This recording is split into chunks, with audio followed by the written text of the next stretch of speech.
Ya, selamat malam Bapak Ibu serta saudara-saudara sekalian. Jamnya sudah menunjukkan jam 7, itu berarti kita akan mulai kegiatan kita pada kesempatan malam hari ini, di mana ini menjadi awal dari perjalanan malam doa kita selama kurang lebih 8 hari ke depan, ya. Selama kurang lebih 8 hari ke depan kita akan berjalan bersama merenungkan firman Tuhan dan juga kita bersama berdoa meneladani para rasul yang bertekun di dalam kesehatian. Kok 8, Pak? Karena hari Minggu tidak dihitung. Nah, Bapak Ibu serta saudara-saudari, tema kita pada kesempatan malam hari ini adalah para perempuan dari Galilea. Mengingat tema besar kita selama 8 hari renungan malam doa ini berjalan adalah kita akan membahas mereka yang juga mendukung pelayanan Yesus. Di mana kita memang ketika berbicara tentang pendukung pelayanan Yesus tidak hanya berbicara tentang 12 muridnya, tapi juga orang-orang lain yang mendukung pelayanan Yesus, namun mungkin nama-nama mereka agak asing dan mungkin juga kita kurang mengenal mereka. Ya. Dalam kesempatan ini kita akan mengawali di hari ini dengan membicarakan atau membahas tentang para perempuan dari Galilea. Ya. Bacaan kita dari Lukas 8 ayat 1 sampai dengan 3. Sebelum kita melangkah lebih jauh, Bapak Ibu serta saudara-saudari, kita akan mengangkat sebuah pujian pembuka yang diambil dari Kidung Jemaat 27, yaitu Meski Tak Layak Diriku. Itu akan menjadi pujian pembuka kita.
Ya, Bapak Ibu saudara-saudari sekalian, kita akan, sebelum kita membaca dan merenungkan firman kita akan membukanya dalam doa. Dan pada kesempatan ini saya meminta dengan hormat kepada Bapak Yunus Adisinya untuk boleh bisa membuka malam doa kita ini di dalam doa. Silakan Pak Yunus Adisinya. Baik, Bapak Ibu, mari kita berdoa. Bapa yang Maha Baik, malam ini kami boleh bersama-sama mengawali pekan doa hari pertama ini yang akan disampaikan oleh Pendeta Samuel. Biarlah apa yang akan kami dengarkan ini, biarlah firman-Mu ini boleh kami terima dengan baik dan boleh kami lakukan dalam kehidupan hari sehari. Biarlah juga rekan-rekan kami yang malam ini belum bisa bergabung dengan kami di sini, biarlah Tuhan sendiri yang memampukan mereka untuk saatnya nanti bisa bersama dengan kami. Kami serahkan jalannya pekan doa ini Tuhan, dalam kasih penyertaan-Mu. Di dalam nama Tuhan kami Yesus Kristus kami berdoa dan mengucap syukur. Amin. Amin. Terima kasih Pak Yunus. Baik, Bapak Ibu saudara-saudari sekalian, pembacaan kitab kita yang mendasari renungan pada malam hari ini dengan tema para perempuan dari Galilea diambil dari Lukas 8 ayatnya yang pertama hingga ketiga.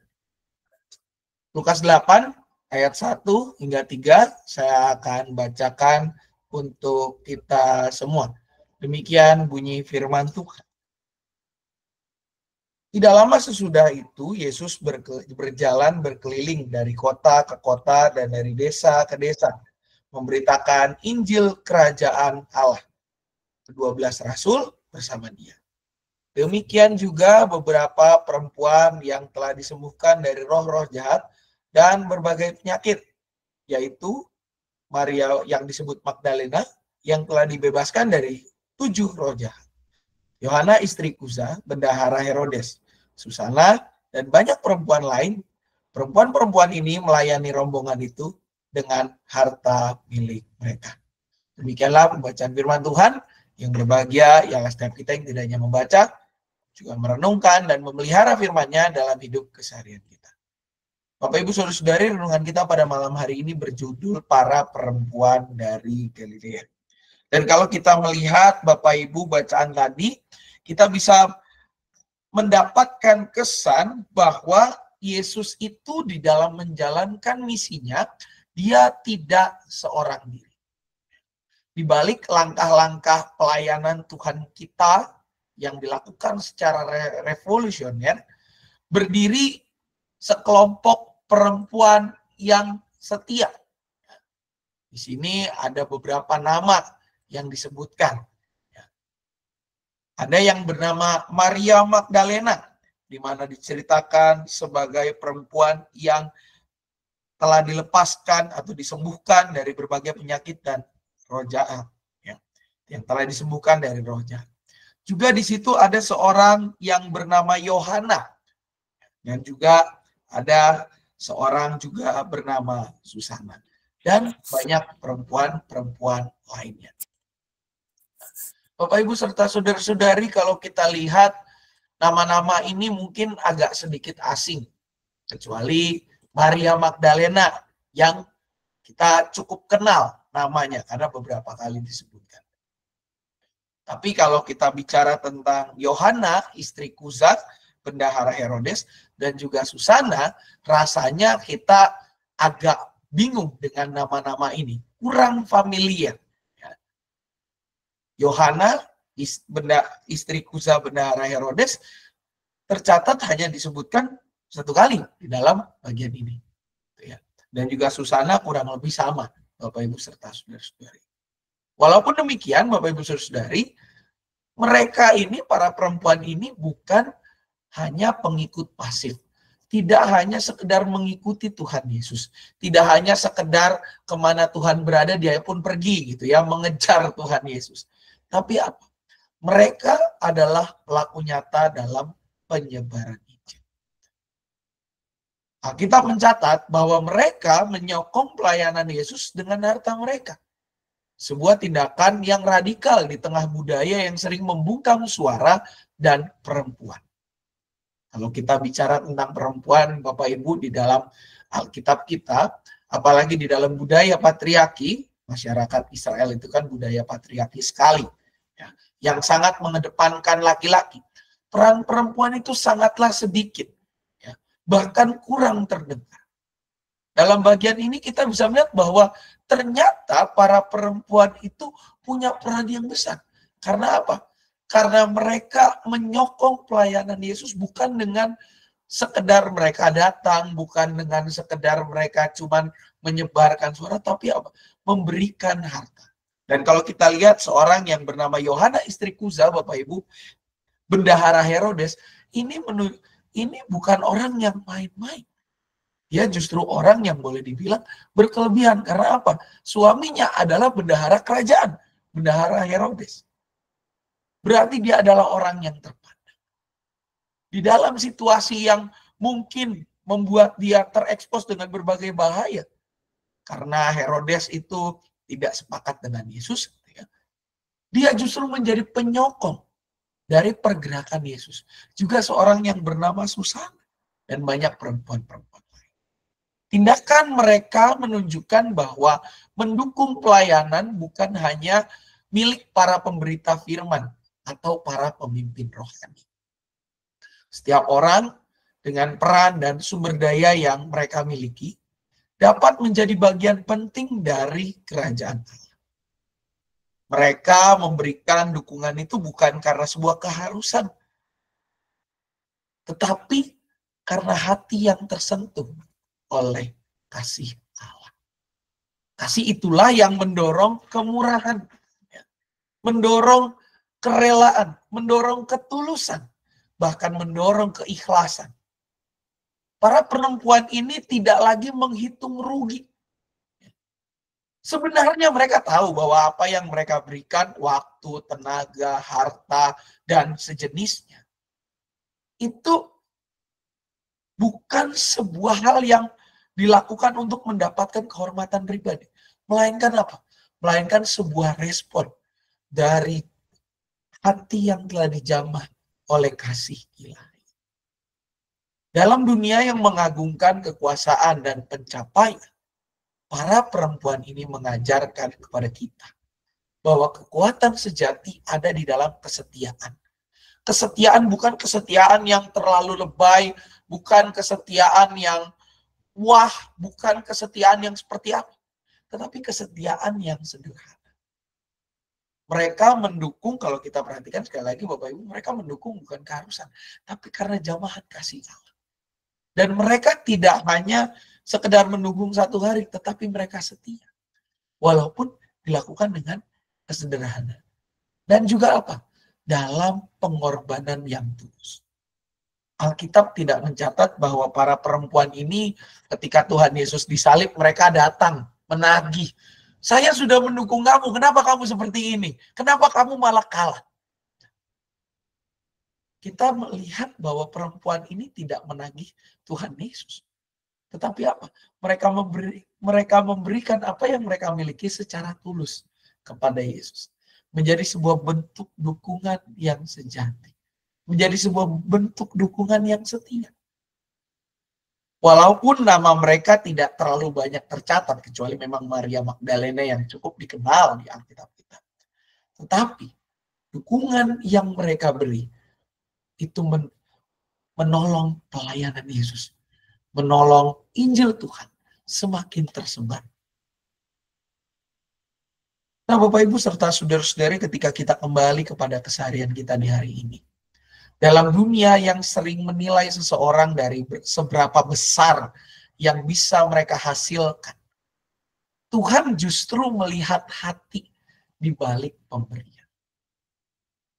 Di tengah segala kecenderungan untuk mendapatkan pengakuan, Tuhan justru melihat ketulusan. marilah kita merenungkan beberapa pertanyaan ini sepanjang minggu ini. Apakah saya sebagai umatnya mendukung pelayanan Tuhan hanya ketika saya merasa cukup?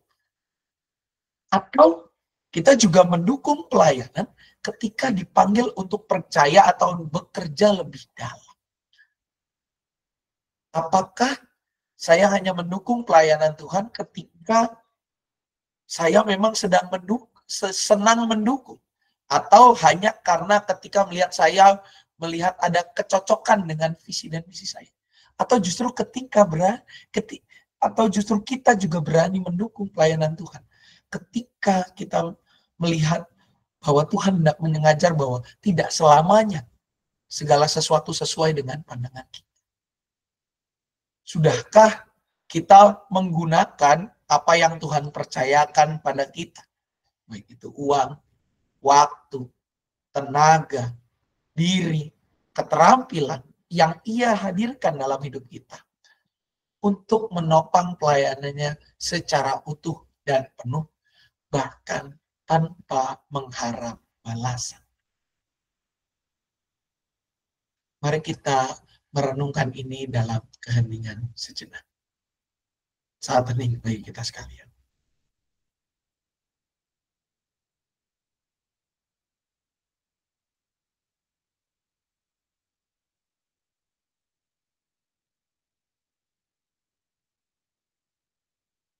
Saat hening kita selesai, Bapak Ibu.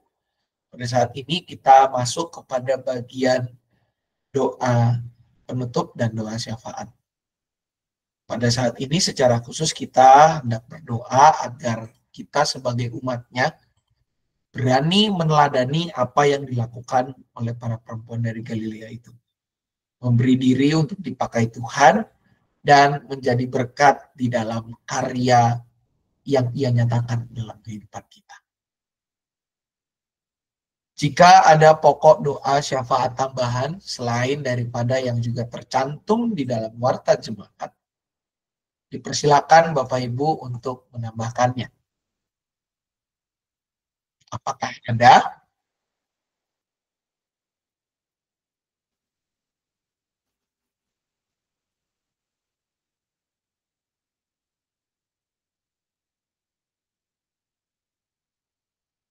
Baik, kalau tidak ada tambahan pokok doa, mari kita bersatu hati mengangkat doa syafaat kita. Mari kita berdoa. Kami bersyukur ya Tuhan, di hari pertama ketika kami mengawali malam doa ini, Engkau memperkenalkan kepada kami sosok-sosok yang mendukung pelayanan-Mu di dalam ketulusan. Para perempuan dari Galilea yang rela dengan tulus hati dan di dalam keikhlasan memberikan apa yang mereka miliki untuk mendukung pekerjaan pelayanan-Mu. Biarlah Tuhan, Engkau yang membentuk kami, Engkau yang menolong kami, supaya kami boleh juga meneladani mereka di dalam hidup keseharian, dengan berani mendukung pelayanan lewat segala berkat yang Engkau nyatakan dalam kehidupan kami. Mampukan kami agar kami boleh bertumbuh, agar kami boleh menjadi umat yang berani mendukung pelayanan-Mu, berani Engkau pakai jadi alat berkat-Mu di mana saja Engkau menempatkan kami. Pada malam hari ini juga Tuhan, dalam perjalanan doa ini kami mengingat setiap mereka yang pada saat ini dalam kondisi sakit, mereka yang dalam masa pemulihan, mereka yang mungkin juga ketika kami sedang berdoa bersama, mereka sedang bergumul di dalam pergumulan pribadi mereka masing-masing ya Tuhan. Baik untuk pendidikan mereka, masa depan mereka, kehidupan pernikahan, maupun hal-hal pribadi lainnya. Walaupun pada saat ini ya Tuhan kami tidak bisa menyebutkan nama mereka satu persatu. Tapi kami mendoakan setiap mereka ya Tuhan. Biarlah Engkau yang boleh hadir, Engkau yang boleh menjamah, Engkau yang juga boleh terus menyatakan pengharapan yang sejati di dalam Engkau saja. Bahkan biarlah Engkau yang juga boleh memakai kami untuk menjangkau setiap mereka, memberikan penguatan, memberikan pengharapan, bahkan mendorong mereka untuk tetap berjalan hidup menurut kehendak-Mu saja ya Bapa. Kami juga pada saat ini berdoa bagi gereja kami GKI Curug ya Tuhan, dalam segala kegiatan ke depan, untuk kegiatan malam doa jelang Pentakosta yang berlangsung terus sampai dengan tanggal 8 nanti, tanggal 7 nanti ya Tuhan, juga untuk kegiatan pengumpulan persembahan syukur tahunan pada tanggal 8 nanti, 8 Juni, untuk kegiatan-kegiatan lain seperti peribadahan maupun juga persekutuan kami, bahkan kehidupan kami sebagai jemaat-Mu ya Bapak. Biarlah Tuhan yang menolong agar semua hal yang dilaksanakan boleh mempersekutukan kami, bahkan memampukan kami menjadi persekutuan umat Tuhan yang erat di dalam keseharian. Para aktivis dan karyawan kami, Tuhan berkati, Tuhan sertai. Biarlah kehidupan mereka juga senantiasa terpelihara di dalam Engkau saja. Mampukan kami sebagai bagian dari persekutuan umat tempat ini untuk mau memberi diri melayani Engkau lewat segala hal yang dapat kami kerjakan dan kami lakukan. Pada saat ini juga ya Tuhan, kami berdoa bagi bangsa dan negara kami. Di tengah segala situasi dan kondisi yang terjadi, kami tetap berpengharapan hanya kepada-Mu saja ya Bapak. Biarlah Tuhan yang menolong, Tuhan yang memampukan, dan Tuhan yang menguatkan. Agar para pemimpin kami juga boleh memerintah di dalam kebijaksanaan yang berasal daripada-Mu saja. Mampukan setiap kami ya Bapak, agar kami boleh berpartisipasi nyata, membangun bangsa dan negara ini lewat segala hal yang dapat kami kerjakan dan kami lakukan.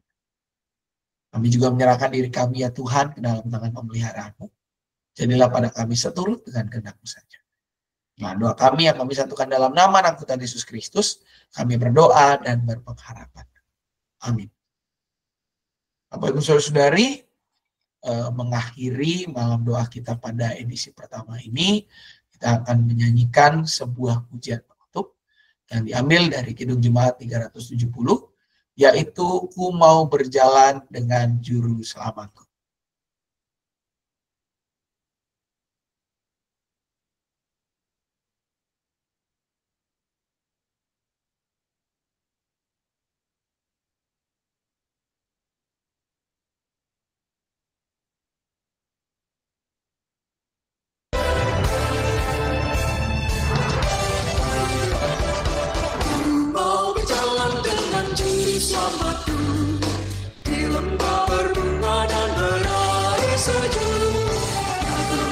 Juga aku mau mengikutnya, semua yang putih bagai dari Bapa. Ikut Tuhan Yesus, mengikutnya. Ikut Tuhan Yesus, kemana juga aku mengikutnya.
Yesus,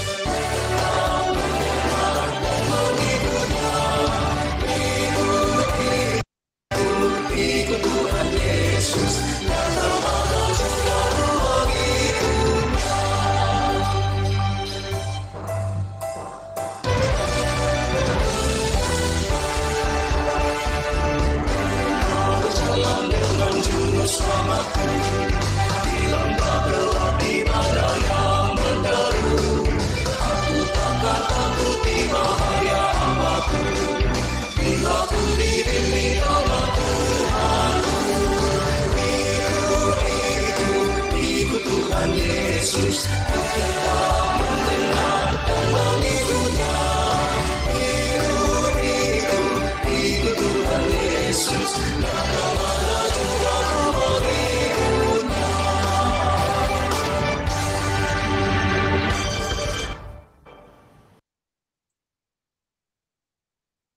Ya, Bapak Ibu Saudara-saudari,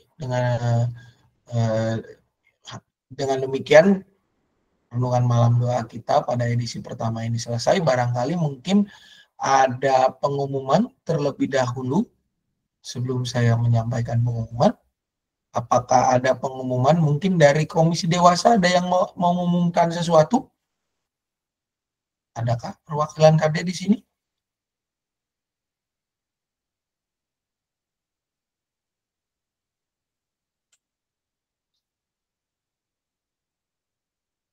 Oke, nggak ada perwakilan KD di sini. Apakah dari lansia ada pengumuman?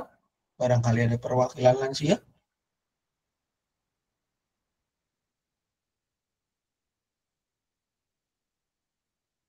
Tidak ada juga. Oke, kalau gitu saya mengumumkan sesuatu. Bapak Ibu Saudari, untuk besok kita juga masih ada karena ini adalah baru hari pertama. Besok untuk doa edisi besok tanggal 31 Mei 2025 dengan tema Maria dan Simon orang kusta. Bahan bacaan dari Markus 14 ayat 3 sampai dengan 5. Itu tetap kita akan mulai jam 7 tepat ya Bapak Ibu Saudara-saudari, mulai tetap jam 7 tepat, dan untuk edisi besok akan keluar lagi. Untuk edisi besok Bapak Ibu Saudara-saudari akan dipimpin oleh Penatua Yunus Adisihnya gitu ya untuk edisi besok, di mana renungan akan dibawakan oleh Pak Yunus. Dan kami berharap Bapak Ibu Saudara-saudari masih tetap setia mengikuti kegiatan malam doa jelang Pentakosta ini ya, di mana ini baru menjadi hari besok itu baru hari kedua. Tetap jam 7, linknya akan di-share di WA Group wilayah maupun juga WA Group keluarga GKI supaya linknya tetap link kita tetap aman. Dan juga Bapak Ibu mengingatkan untuk persembahan syukur tahunan akan dikumpulkan pada tanggal 8 Juni 2025. Bapak Ibu serta saudara-saudari dapat mengumpulkan persembahan lewat amplop yang sudah dibagikan sebelumnya ya. Dan semua amplop itu akan dikumpulkan pada tanggal 8 Juni 2025 bertepatan dengan kebaktian Pentakosta. Kalau sudah tidak ada lagi pengumuman, Bapak Ibu bisa membaca informasi selanjutnya yang berada di Warta Jemaat GKI Cicurug ya, baik Warta Jemaat online maupun Warta Jemaat cetak. Jangan lupa besok kita akan kembali bertemu pada pukul 7 malam untuk hari doa yang kedua. Terima kasih atas perhatian dan juga keterlibatan Bapak Ibu serta saudara-saudari sekalian. Selamat malam, selamat melanjutkan aktivitas. Tuhan Yesus memberkati. Selamat malam Pak Sam. Selamat malam. Malam semuanya. Malam semuanya. Kami berempat ya Pak. Selamat malam.